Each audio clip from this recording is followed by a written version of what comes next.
Siempre es un honor tener como parte de este programa al doctor Carlos Sánchez Berzaín, a quien le agradecemos siempre la disposición de acompañarlo. Doctor, bienvenido. Mucho gusto, Luis. Un saludo a usted y a toda su audiencia en toda la región. Gracias, doctor Sánchez. ¿Cómo calificaría usted, ya después de que, después de las imágenes de un tanque golpeando el Palacio Presidencial en La Paz y todo lo que ha pasado después, al punto de que Evo Morales, el exdictador boliviano, llega a decir que Lucho Arce mintió y que es un autogolpe, pero pareciera ser un teatro muy mal montado en el cual los mafiosos que están disputándose el poder en Bolivia dejan ver las plumas completamente, doctor Sánchez Berzaín? En lo interno es una puesta en escena de un lamentable acto que muestra una dictadura que se está cayendo. Y en lo internacional, esto es la repetición de acciones de terrorismo de Estado instaladas por Cuba, la dictadura cubana en el siglo pasado, y llevadas a un nivel de institucionalización en la expansión de la dictadura cubana en las dictaduras de Venezuela, Bolivia, Ecuador con Correa y Nicaragua, porque este tipo de espectáculos son muy frecuentes. Lo que ha pasado en Bolivia el miércoles 26 de junio es un montaje donde a título de golpe de Estado lo que han buscado es darle un poco de vigor a una dictadura que está en crisis y que está en franca caída, distraer lo que son los temas centrales de Bolivia, que en este caso es la falta de dólares, la condición de narcoestado, la ausencia de gasolina y de diésel, el crecimiento, el costo de vida y una crisis cada vez más acelerada.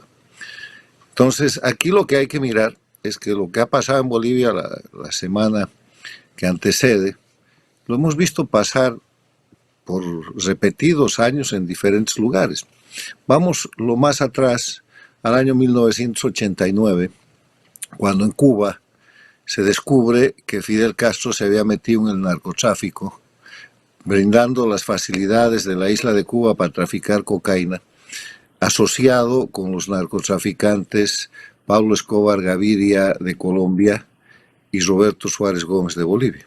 Entonces, cuando eso se descubre, lo que hace Fidel Castro es un montaje que se llama la causa número 1, que termina fusilando a la gente que él mismo había encomendado a hacer narcotráfico. Fusila al general Ochoa, al coronel de la Guardia, a un mayor, a un capitán más, y eso no logra tapar su responsabilidad, pero ese montaje es el hecho de crear situaciones para conseguir ventajas o para tapar crímenes.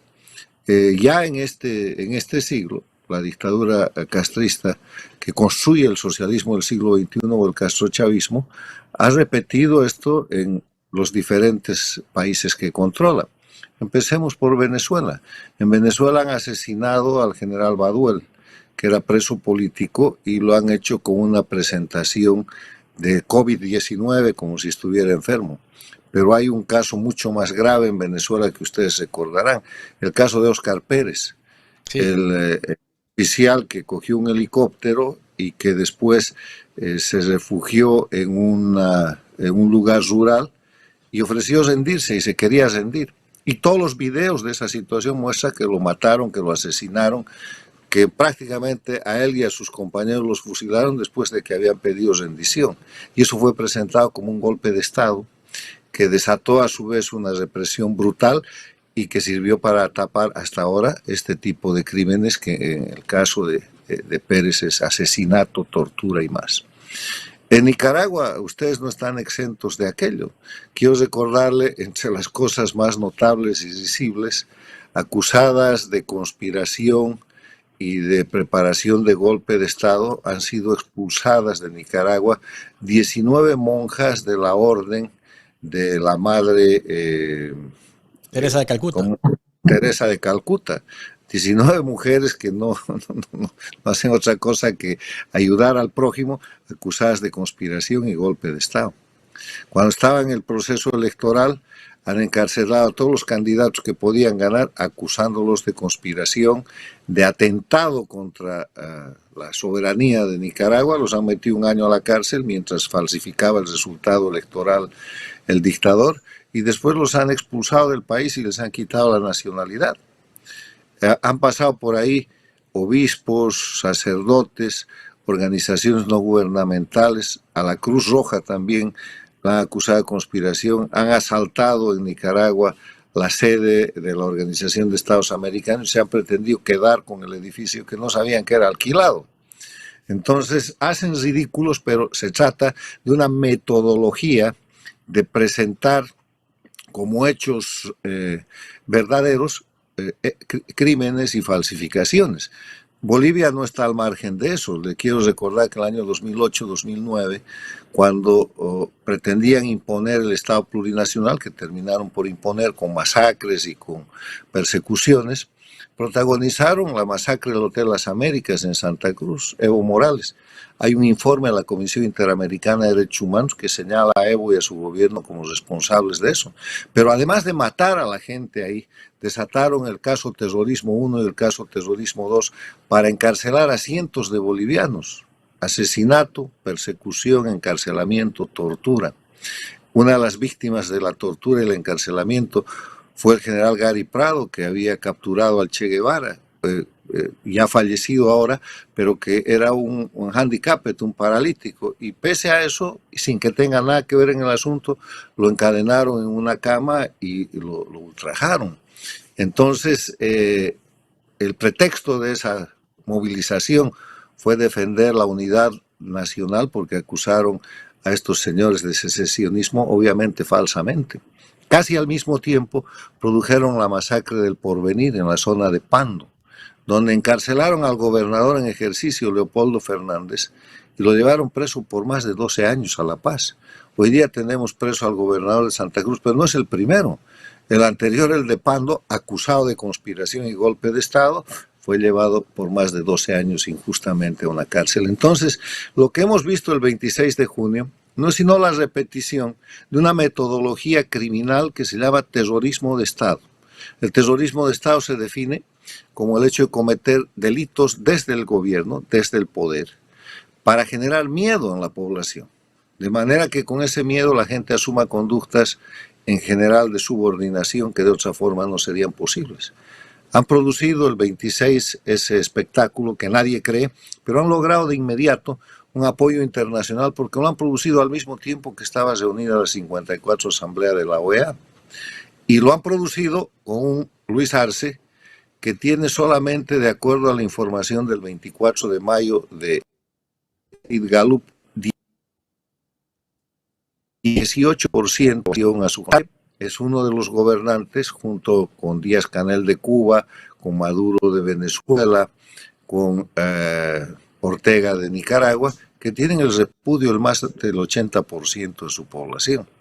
Ahora, completan eso y la gente discute. Ha habido repudios. Acaba de salir un comunicado oficial de la oficina del presidente argentino diciendo que eso es una farsa. Sí. El presidente del Ecuador nunca ha apoyado aquello y el presidente de El Salvador incluso se ha burlado de la situación. Pero pese a eso se pone en marcha una segunda etapa que es la de la persecución. Hay más de 30 presos políticos en Bolivia, están apresando a gente que seguramente tienen ellos en sus listas como opositores reales, civiles y militares, y a otros los están persiguiendo. Hay mujeres bolivianas llorando en los medios alternativos de comunicación, en las redes sociales, reclamando porque les allanan sus casas y en busca de sus maridos y porque son objeto de presiones inaceptables. Entonces ya aparecerá, porque esto es parte del libreto, Zúñiga, que ha sido el supuesto general golpista, que ha confesado que él recibió simplemente la instrucción y el pedido de Luis Arce, del presidente, para hacer eso, y aparecerá modificando su declaración porque está siendo seguramente objeto de presiones y torturas psicológicas. Esto ya lo hemos visto pasar por décadas en Cuba y durante todo este siglo en Venezuela, en Nicaragua, en el Ecuador de Correa, en la propia Bolivia. Le doy un ejemplo del Ecuador. El Ecuador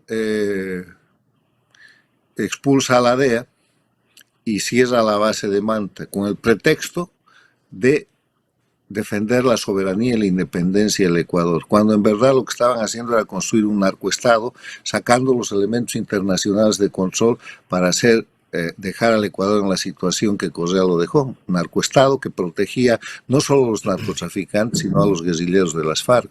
O sea, son actos criminales que tratan de ser presentados como hechos políticos para modificar una situación que les es adversa o para tratar de perjudicar a los adversarios. Y eso es criminal, terrorismo de Estado. Doctor, usted mencionaba que mientras se daba esto estaba la Asamblea General de la OEA y hubo un accionar acelerado, diría yo, de los países, incluso del secretario general de la OEA, Luis Almagro, indicando que condenaban el acto sin dar espacio a que se aclarara ese nubarrón que se armó ahí. Yo por lo menos desde el inicio lo llamé a usted y quise enterarme más o menos de una voz como la suya, ¿verdad? De qué es lo que estaba pasando, cómo lo estaba viendo usted. Pero en la OEA todo el mundo comenzó, en la OEA, en España, en Europa, por todos lados, condena el intento de golpe de Estado. Es decir, la narrativa se la compran a Luis Arce, se la compran a los mafiosos de Bolivia que ostentan el poder. Manipulado, ¿no? Ahora, el problema de la OEA no es que haya respaldado una democracia que no existe, eso es grave. Respaldan en cuestión de minutos una democracia inexistente. Pero el problema radica en que cuando las cosas a las pocas horas se presentan tan claras como un golpe de Estado sin un disparo, un golpe de Estado sin un preso, un supuesto golpe de Estado donde el golpista no pide el cambio de gobierno ni detiene al presidente, pide el cambio del gabinete, un supuesto golpe de Estado en el que el presidente le dice al general golpista, supuestamente golpista, que se vaya y él se va, y que cuando el general golpista es detenido dice: ¿qué está pasando? Si yo he hecho esto porque me ha pedido el presidente. Cuando se sabe todo eso, la OEA tenía que hacer una corrección, que no la ha hecho. Y algo peor, estas cosas se tienen que investigar. Entre la OEA y Bolivia existen precedentes históricos muy importantes. En febrero del año 2003 hubo una tentativa de golpe de Estado real contra el gobierno democrático que dejó heridos, muertos y confrontaciones. Y en esa situación se le pidió a la OEA que haga una investigación. La investigación está documentada, es absolutamente imparcial y generó un informe con recomendaciones, con una serie de situaciones, porque para eso está la OEA. ¿Por qué la OEA, antes de cerrar sus 54 periodos de sesiones, no ha puesto en marcha un proceso de investigación? La ONU lo ha pedido. La Comisión Interamericana de Derechos Humanos, que es un organismo de la OEA, debería actuar, pero nadie está actuando y están permitiendo que los mismos criminales que naturales a una falsificación que tiene una cantidad de delitos increíble: falsedad material, falsedad ideológica, creación de información falsificada, terrorismo de Estado, sean los que se investigan a sí mismos. ¿Cómo los fiscales y los jueces de la dictadura van a investigar una dictadura que se ha inventado un golpe de Estado? O sea, tiene que haber un comité, una delegación internacional, y el órgano indicado es la Organización de Estados Americanos, y nadie dice nada.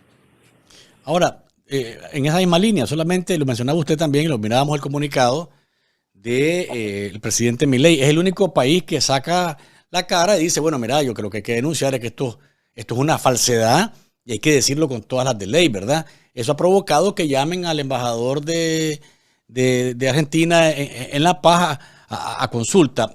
Pero el resto de países, ¿dónde están? ¿Dónde están? No hay embajador de Argentina en La Paz, porque Milei no ha nombrado embajador a Bolivia, y ahí hay un problema. Porque la frontera entre Argentina y Bolivia es una frontera hoy día amenazada por parte de Bolivia a la Argentina, con narcotráfico, con una migración subversiva de operadores para desestabilizar el gobierno de Milei, y con gente iraní y terrorista internacional reidentificada como boliviana que no habla español. Lo ha denunciado la ministra Bullrich, y la Argentina se está defendiendo de eso. Pero además de aquello, no hay que olvidar que es la Argentina de Fernández Kirchner la que cesa el año pasado la que reinstala la dictadura en Bolivia, porque pone a la Argentina como una plataforma para el retorno de Evo Morales y para la elección con fraude electoral de Luis Arce Catacora. Entonces, en ese escenario, el comunicado que saca la oficina del presidente argentino hoy día es muy importante porque menciona fuentes de inteligencia. Y dice, fuentes de inteligencia del gobierno argentino han presentado la evidencia necesaria para decir que esto es simplemente un fraude. Dice, informes de inteligencia del gobierno nacional mantuvo frente a los hechos denunciados. El relato es poco creíble y los argumentos no encajan con el contexto sociopolítico del país latinoamericano. El partido político gobernante controla el poder legislativo, judicial, ejecutivo y las Fuerzas Armadas. O sea, es una dictadura. No hay división de poderes, ni separación, ni independencia de poderes. No hay Estado de Derecho en Bolivia y hay más de 300 presos políticos. Ahora, la narrativa, doctor, la narrativa cuando se trata de estos regímenes criminales del castrochavismo, pareciera que la alaraca, como se diría popularmente, es enorme, ¿verdad? Hay una resonancia impresionante, ¿verdad? Y no hay espacio para que haya un detente, un análisis y ver qué es lo que está ocurriendo. Parece que tanto los medios de comunicación, en términos generales, como algunos presidentes dan por hecho de que lo que se dice ahí es cierto y hay que apoyar las versiones de la narrativa que falsea la realidad.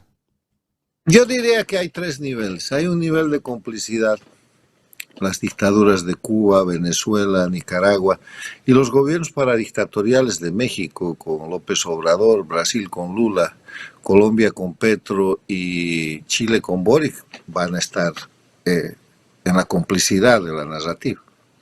En la otra orilla está la posición crítica con información fundamentada, donde está Argentina, donde está Ecuador, donde está El Salvador, donde yo creo que está también Uruguay y Paraguay, que no han hablado todavía. Y en el medio hay un conjunto de presidentes, de líderes de gobiernos, que no quieren problema y que les da lo mismo. El gobierno americano hoy día ha emitido una información diciendo que sigue con mucho cuidado y con mucho interés esta situación. Los servicios de información de todos los países de América Latina y del mundo tienen que estar trabajando sobre ese tema y ya saben que esto ha sido simplemente una falsificación, que ha sido un fraude. Y ahora viene la decisión política de los gobiernos de cómo van a manejar esa información. El que ha lanzado rápidamente su posición ha sido el gobierno argentino, fundado en datos de inteligencia que no son demasiado profundos porque es de dominio público toda la información. El supuesto golpista que nunca pide cambio el presidente y que es él me ha ordenado que haga esto. Y el hecho mismo, la sucesión de los hechos, un golpe de Estado a plena luz del día, al mediodía, sin un disparo, sin un preso, sin una confrontación. A ver, todo presidente tiene un equipo de seguridad y ese equipo de seguridad de Arce Catacora nunca ha funcionado y además el equipo de seguridad presidencial en Bolivia es cubano-venezolano y los bolivianos están subordinados a eso. Esos ni han aparecido y aparece Arce Catacora en la puerta del Palacio de Gobierno hablando con tono de voz elevado con el general supuestamente golpista y nadie hace nada que no sea el hecho de intercambiar criterios y hasta que Arce Catacora dice que se vaya y el general se va. Y ahora el general está preso y el juez lo manda a una cárcel de alta seguridad en La Paz, que corresponde a ese tipo de casos si fueran verdaderos, pero de inmediato lo mueven a una cárcel a Cochabamba. ¿Sabe con qué pretexto? Dice que los presos de la cárcel de Chonchocoro, la de La Paz, la de alta seguridad, lo han declarado persona no grata, entonces que para garantizar su seguridad lo han llevado a una cárcel más cómoda en Cochabamba. Y el resto de los imputados militares, o una gran parte de los procesados militares, acaban de recibir detención domiciliaria. O sea, esto es una farsa tan grande que no puede ya ni sostener la parte de la persecución política a los militares, a los que están inculpando seguramente, obviamente sin justa causa. Increíble, ¿no? Increíble cómo procuran imponer esto como una realidad y es tan desarmable el muñeco que hasta vergüenza El da muñeco ver. se ha caído solo, Luis, el muñeco se ha caído solo, pero esto nos tiene que servir, por ejemplo, para mirar el tema de la misma narrativa, el mismo estilo, los mismos pretextos, la misma terminología en Nicaragua. Las monjas han sido acusadas de conspiradoras y de golpistas y han sido llevadas a la frontera y les han quitado todos sus bienes. A la iglesia la han acusado de lavado de dinero. Bueno, entonces, a ver, eso es lo que hay que ir poniendo para que la gente se ría como usted se está riendo, pero recordando que son crímenes. Claro. Aquí hay falsificación material, falsificación ideológica, uso de instrumento falsificado, terror, detenciones indebidas, abuso de poder. Se vacían medio código penal como nada y además lo hacen públicamente y presentan la narrativa de la victimización.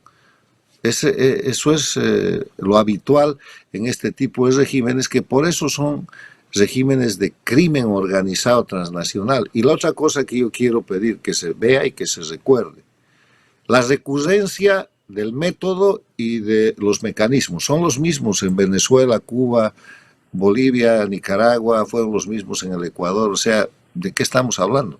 De crimen transnacional. Ahora, doctor, el tema de la narrativa de victimización desde el inicio en Nicaragua, por ejemplo, Ortega y Murillo han dicho que ellos fueron víctimas de un golpe de Estado o de un intento de golpe de Estado, cuando en realidad lo que hubo fue una protesta cívica por la reforma al Seguro Social y ellos mandaron a matar. Eso fue lo que pasó y eso desató todo lo demás. Bueno, ahí tiene usted un ejemplo donde asesinan y cubren sus asesinatos. Lo mismo que hacen en el Hotel Las Américas, la dictadura de Bolivia, con Evo Morales. Matan a la gente y dicen, no, es que ellos querían dividir el país, y desatan una persecución y viene todo lo demás con más de 200 presos políticos solamente en Santa Cruz. Entonces, así están nuestros pueblos. Nuestros pueblos están en resistencia civil en Cuba, en Nicaragua, en Bolivia, en Venezuela, porque están víctimas de grupos de delincuencia organizada transnacional que han tomado el poder y que están dispuestos a cometer cualquier crimen todos los días para seguir detentando ese poder. Y ahí viene la llamada a los líderes de la comunidad internacional, a los presidentes de los países democráticos. Este no es un tema de derechas e izquierdas, este no es un tema ideológico, este es un tema de respeto a los derechos humanos y de interés propio de los países que todavía tienen democracia, porque son estas dictaduras las que están atacando sus sociedades a través del crimen, a través del narcotráfico, a través de las migraciones forzadas, su estabilidad a través de mecanismos de penetración políticos y electorales y de manipulación, y están tratando de, pese a eso, se permite que las dictaduras todavía pervivan en violación de todas las normas del derecho internacional y del derecho humanitario. Ahora, doctor, no quiero perder la oportunidad que lo tengo en línea antes de terminar para escuchar su valoración sobre lo que se decidió en la Asamblea General de la OEA en relación a Nicaragua, una votación cerrada prácticamente, una resolución en la que 32 países, excepto la dictadura de Nicaragua y la dictadura de Venezuela, participan, pero el resto de países del continente que son parte del foro dicen que esa resolución la respaldan, excepto un pie de página que pone ahí El Salvador, indicando que no le gusta meterse en asuntos internos de los países. Quisieras escuchar su lectura de una resolución, porque hay mucha gente en Nicaragua que dice, bueno, la OEA ha sido superada, ha sido rebasada por las dictaduras de Venezuela y de Nicaragua, y entonces estas resoluciones son buenas en papel, pero se quedan en papel nada más. Es una resolución muy importante porque muestra un consenso, una unanimidad de los países que integran la Organización de Estados Americanos para señalar a Nicaragua como una dictadura. Eso es muy importante. Es, por ejemplo, lo que los bolivianos no tenemos.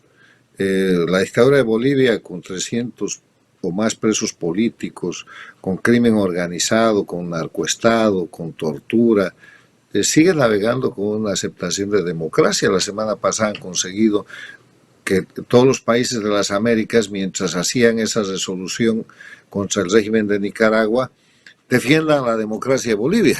Es un ridículo total. O sea, la importancia de esa decisión está en el hecho de poner a Nicaragua, al régimen de Nicaragua, en la dimensión que verdaderamente tiene.